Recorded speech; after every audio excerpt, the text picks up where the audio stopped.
जय माता दी दोस्तों, दीपा होम गार्डन में आप सभी का बहुत बहुत स्वागत है।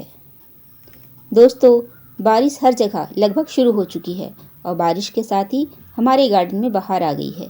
सभी फूलों ने खिलना शुरू कर दिया है, चाहे वो प्लांट ग्राउंड पर लगी हों या फिर पॉट्स में। मेरे यहाँ भी सभी पौधों में बहुत अच्छी फ्लावरिंग शुरू हो गई है। ये ग्राउंड पर बटर डेज़ी के प्लांट लगे हैं दोस्तों, जिसने पूरे ग्राउंड को बहुत अच्छे से कवर कर लिया है। और देखिए किस तरह से इसमें भरपूर फ्लावरिंग हो रही है। साथ में रन लिली के भी कुछ प्लांट हैं, ये देखिए उनमें अच्छी फ्लावरिंग हुई है और सीड पॉट बने हैं। साथ ही उनके सीड मैच्योर भी हो गए हैं। इस तरह के रन लिली के सीड इस तरह के काले काले कलर के होते हैं दोस्तों। और ये मेरे यहाँ ये येलो कलर के रन लिली हैं जो ग्राउंड पर लगे हैं, और ये स्वतः ही हर साल खुद ही जर्मिनेट हो जाते हैं और फ्लावरिंग करते हैं। और इससे ढेर सारे सीड मुझे मिलते ही रहते हैं, जिन्हें मैं अपने गार्डन में अलग अलग जगहों पर इस तरह बिखेर देती हूँ, जिससे नेक्स्ट ईयर फिर से बहुत सारे पौधे मुझे मिल जाते हैं। और ये देखिए गुलाब भी खिल रहा है।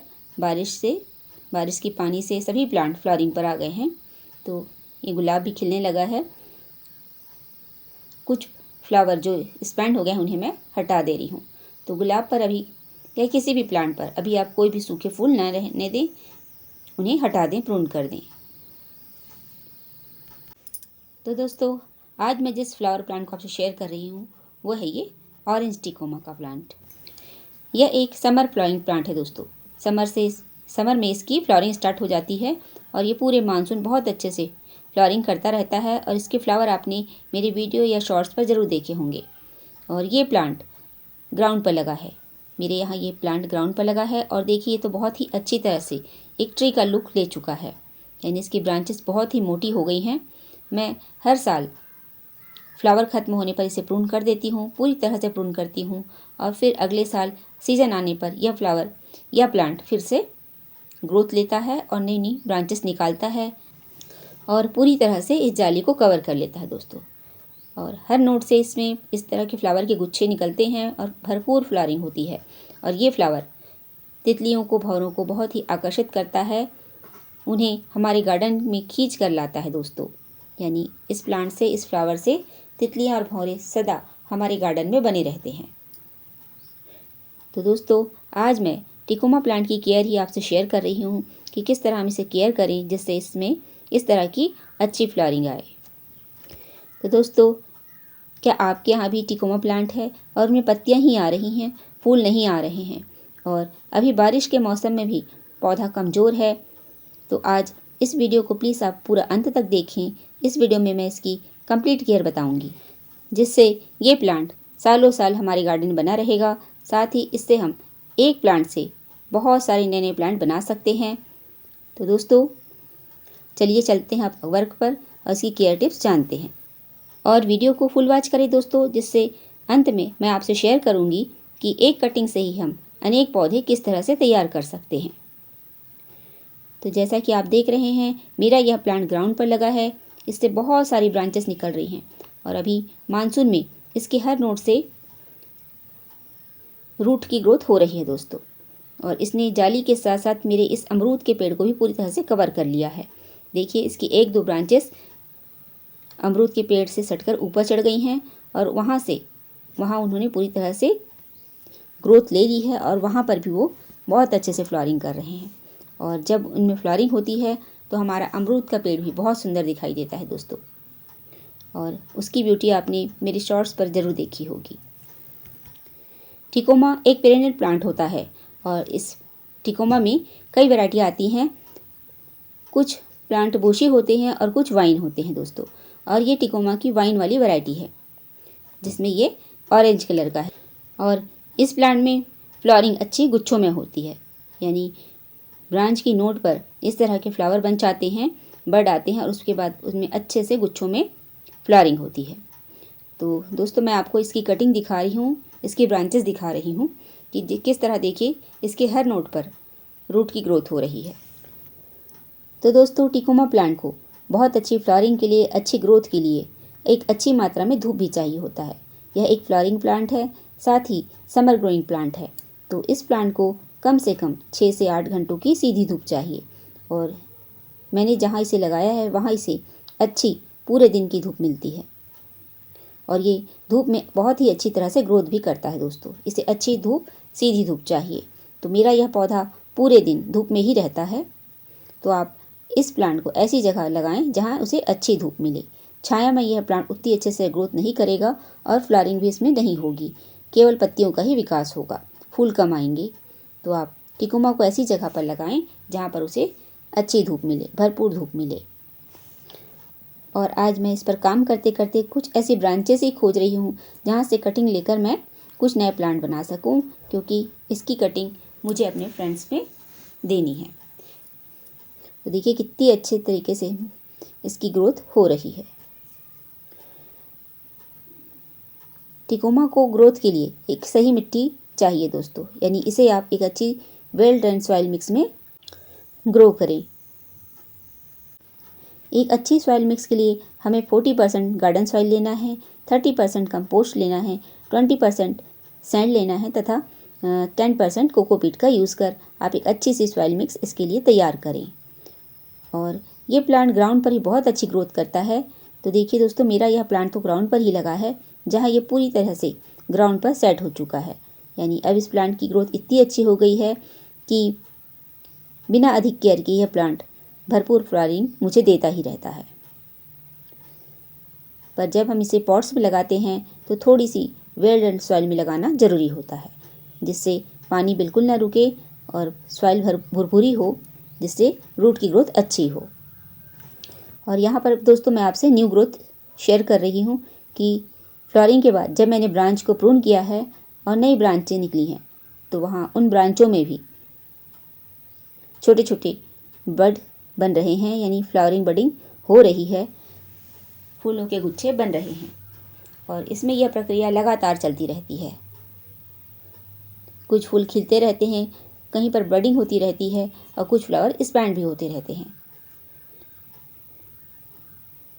तो यदि आपके पास एक अच्छी जगह है तो इस प्लांट को आप पूरी तरह से उसे कवर करने के लिए लगा सकते हैं दोस्तों। और देखिए मेरे इस प्लांट पर तो चींटियों ने अपना घर भी बनाया है। ये हमारे यहाँ की स्पेशल चींटी है दोस्तों, जो रेड कलर की होती है, अच्छी बड़ी बड़ी, और वो इस तरह पत्तों में घर बनाती हैं। और वो इस प्लांट को कोई भी नुकसान नहीं पहुँचाती हैं, क्योंकि यह प्लांट इतनी अच्छी तरह से ग्रो कर रहा है और फैला हुआ है कि इस प्लांट में कभी भी कोई प्रॉब्लम नहीं होती है। प्लांट को ग्रोथ के लिए शुरुआत में आप पानी का ध्यान ज़रूर रखें दोस्तों, क्योंकि पानी इसे बहुत अधिक नहीं देना है। जब इसमें हम यदि रिपोर्ट करते हैं या फिर इसकी कटिंग ग्रो करते हैं, तब आप पानी का ध्यान ज़रूर रखें। और पौधा एक बार सेट होने पर बहुत अच्छे से ग्रोथ करता है। और मेरा यह प्लांट तो ग्राउंड पर लगा है, सो मुझे बहुत अधिक वाटरिंग की आवश्यकता नहीं होती है इस प्लांट को।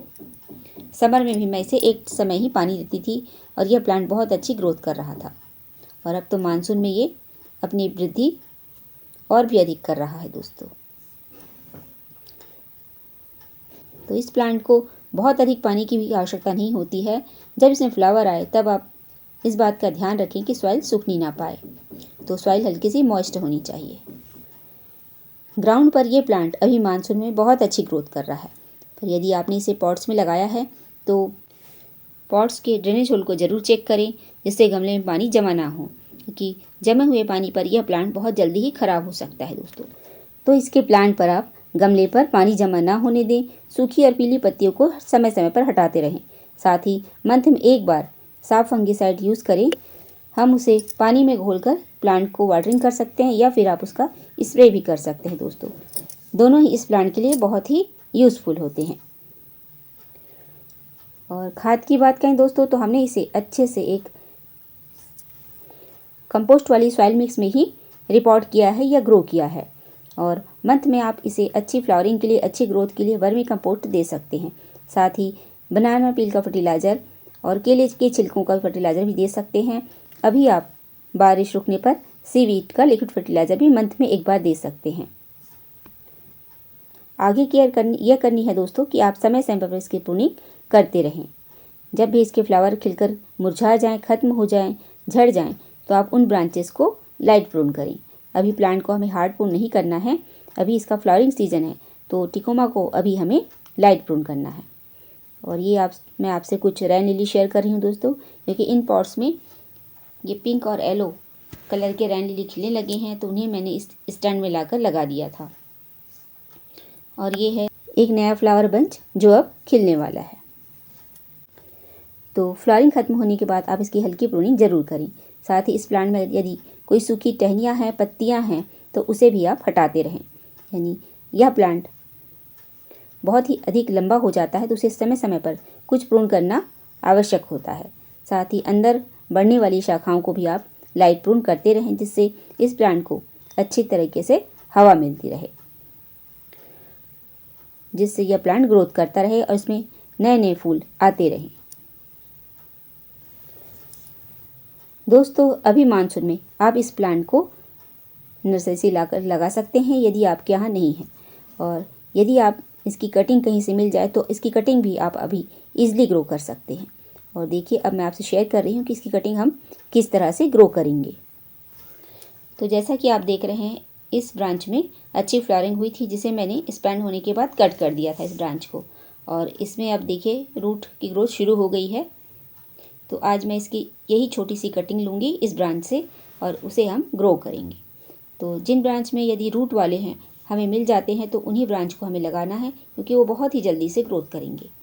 और हम इसकी छोटी छोटी कटिंग ग्रो कर सकते हैं यदि बस उनमें एक या दो नोड एरिया होने चाहिए, क्योंकि नोड एरिया में ही इसका रूट बहुत ही जल्दी से ग्रो करता है। तो देखिए इसे मैं इस पॉली बैग में लगा रही हूँ, क्योंकि मेरे यहाँ प्लांट बहुत जगहों पर उगा हुआ है। ग्राउंड पर तो यह लगा ही हुआ है, साथ ही इसकी छोटी छोटी कटिंग मैंने अपने गार्डन में लगा रखी है। तो मुझे इस प्लांट की बहुत अधिक आवश्यकता नहीं है, तो इसकी छोटी सी कटिंग मैं आपको ग्रो कर कर बता रही हूँ। तो देखिए दोस्तों, ये छोटी सी कटिंग ली है और आप देख रहे हैं इस कटिंग में दो नोड हैं और दोनों में रूट की ग्रोथ बहुत अच्छी हो रही है। तो यदि आप इसे बड़े गमले में लगा रहे हैं या ग्राउंड पर लगा रहे हैं, तो उसे इस तरह से लिटा कर लगाएं। देखिए इस तरह से। ये मिट्टी मैंने सुखाई है, आज थोड़ी सी धूप निकली है अभी, तो मैंने मिट्टी को सुखा दिया था क्योंकि वो गीली हो गई थी बारिश में। तो उसी पर आपको करके बता रही हूँ कि जिस तरह छोटी सी कटिंग लेनी है और उसे इस तरह से लगाइए अपने ग्राउंड पर या फिर गमले में, जिससे इसके जो नोड एरिया हैं, इसमें दो नोड एरिया हैं, वो पूरी तरह से सॉइल में कवर हो जाएं, तो हमें एक साथ दो पौधे मिल जाएंगे इस छोटी सी कटिंग से। तो इस तरह से आप इसे किसी बड़े गमले में लगा सकते हैं या फिर ग्राउंड पर लगा सकते हैं। और मैं इसे इस पॉली बैग में ही लगा रही हूँ, क्योंकि मेरे यहाँ यह प्लांट बहुत अधिक मात्रा में है और बहुत सारे हैं दोस्तों। तो इसकी एक छोटी सी कटिंग मैं इस पॉली बैग में लगा रही हूँ और इसे मैंने लगा दिया है। और ये सामान्य सी मिट्टी है, मेरे पुराने गमलों की ही सॉइल है, उसी मैंने इसे लगा दिया है। इस मिट्टी में सैंड सॉइल का मिक्स लगा हुआ है और कटिंग को लगाकर हम उसमें थोड़ी सा वाटरिंग कर देंगे और फिर शेड में रख देंगे। कटिंग ग्रो करते समय केवल हमें इस बात का ध्यान रखना है कि सॉइल सूखनी नहीं चाहिए, तो उसमें वाटरिंग का ध्यान रखना है दोस्तों जब भी हम कटिंग ग्रो करें। तो इस तरह से हम इसकी छोटी सी कटिंग लेकर एक कटिंग से ही दो या दो से अधिक प्लांट बना सकते हैं। तो ये थी दोस्तों इस सुंदर से फ्लावर प्लांट टिकोमा की पूरी जानकारी, और साथ ही इसे हम किस तरह से कटिंग से ग्रो कर सकते हैं। इसके अलावा भी कुछ टिप्स हैं दोस्तों, वो ये हैं कि यदि आप इसमें बहुत अधिक फूल चाहते हैं तो सूखे फूलों को तुरंत हटाते चलें। पौधे को खुली और हवादार जगह में धूप वाली जगह पर ग्रो करें। समय समय पर खाद दें और बारिश में पानी जमा ना होने दें, जिससे यह प्लांट पूरे मौसम में बहुत अच्छी शानदार फ्लावरिंग करता रहेगा। तो दोस्तों कैसी लगी है शेयरिंग, प्लीज़ कमेंट्स करें। दीपा होम गार्डन को सब्सक्राइब करें और लाइक करें, शेयर करें, कमेंट्स करें दोस्तों। वीडियो को अंत तक देखने के लिए आप सभी का बहुत बहुत धन्यवाद। थैंक्स फॉर वॉचिंग दोस्तों।